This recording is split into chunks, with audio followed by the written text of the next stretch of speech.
Hey, what's up, everybody? I just wanted to come through and do a movie review on the film The Five Bloods by Spike Lee. The movie just dropped today on Netflix. I must say I really enjoyed the movie, and I just wanted to go over some of the things I really liked about the film and some of the things that I didn't kind of like.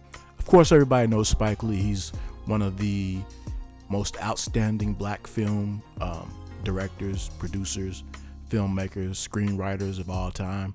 He's known for films like Malcolm X, Do the Right Thing, Mo Better Blues. The list goes on and on and on. This film really caught my attention because when I was growing up, I actually read a book about black soldiers in Vietnam and the kind of the bond that they had, because this is around the time that Martin Luther King was assassinated. And that's one of the themes that this movie really picks up on when you watch it. So we're going to go over the cast of the film. First of all, one of the most notable actors in the movie is Chadwick Boseman. Of course, everybody knows Chadwick from Black Panther, and he's been in several other great films as well. Also in the film, you have Delroy Lindo, you have Jonathan Majors, you have Clark Peters, Isaiah Whitlock Jr., and Norm Lewis. And those guys make up the Five Bloods. And basically who the Five Bloods are is they're a group of black Vietnam soldiers who are reuniting with one another and returning to Vietnam in order to find the remains of one of their fallen comrades. Now, the fallen comrade is Norman, and he's played by Chadwick Boseman. And Norman is kind of a pro-black. He's really kind of the leader of the group. I also really love the lineup of five black actors. These were awesome actors that Spike Lee chose for this role, and I'm not sure if anybody else could have pulled it off. My favorite out of the five is Delroy Lindo. I've always been a fan of Delroy Lindo. Ever since I saw him in Clockers, his passion, his demeanor, his style of acting is something that really draws me in. I like the way Spike Lee paired the older characters with Chadwick Boseman in the movie. Now, I know some people might not like that, and they might say, why couldn't he just have got four younger actors to play the role of the younger characters? But I actually like that he put the older guys with Chadwick in the flashback scenes, and I thought it kind of added a sense of present to the film. It made you feel like you were there. Now, Chadwick Boseman, you don't really see him too much in this movie, but when there are flashback scenes, he's always on point. It was good to see him in a different light. Recently, a lot of people made a lot of big deal out of him losing weight and asking if he was sick or whatever.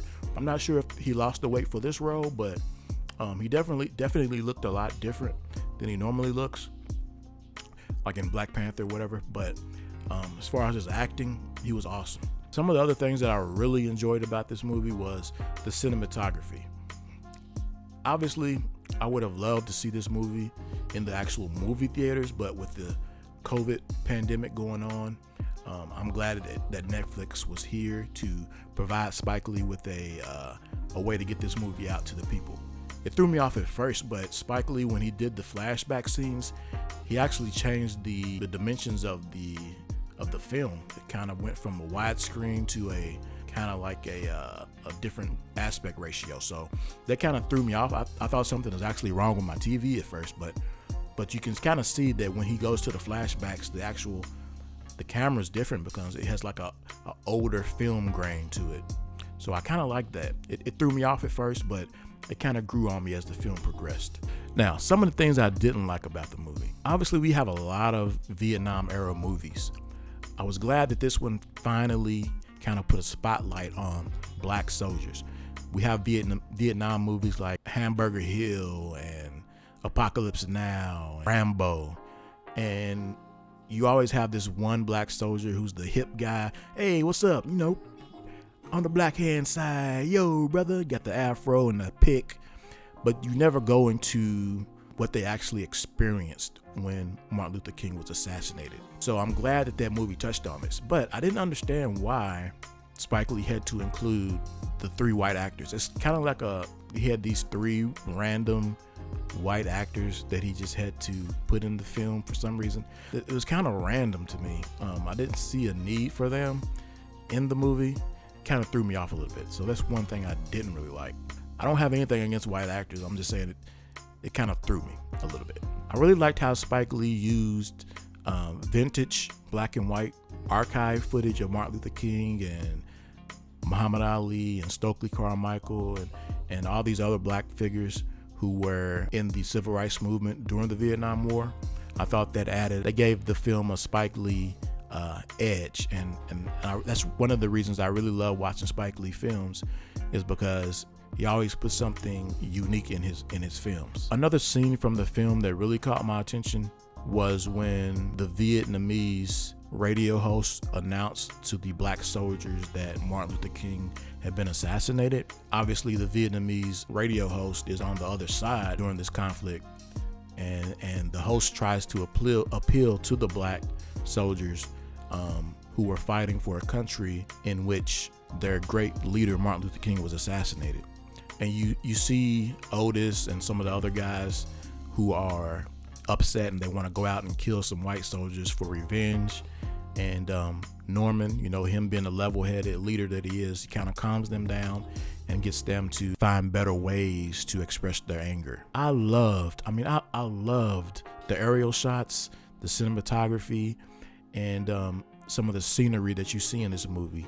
And I'm not sure if this was shot on location in Vietnam, but it really gave this film a Vietnam feel. You could see when the guys were on the boat and you have these overhead shots of the water, and it was just awesome. And there's actually a scene when they're on the boat and I think it was Otis's son, he tries to grab a pair of Jordans that were on a kind of like a string that was going across the river, and he couldn't get to the Jordans, but that was kind of a funny moment.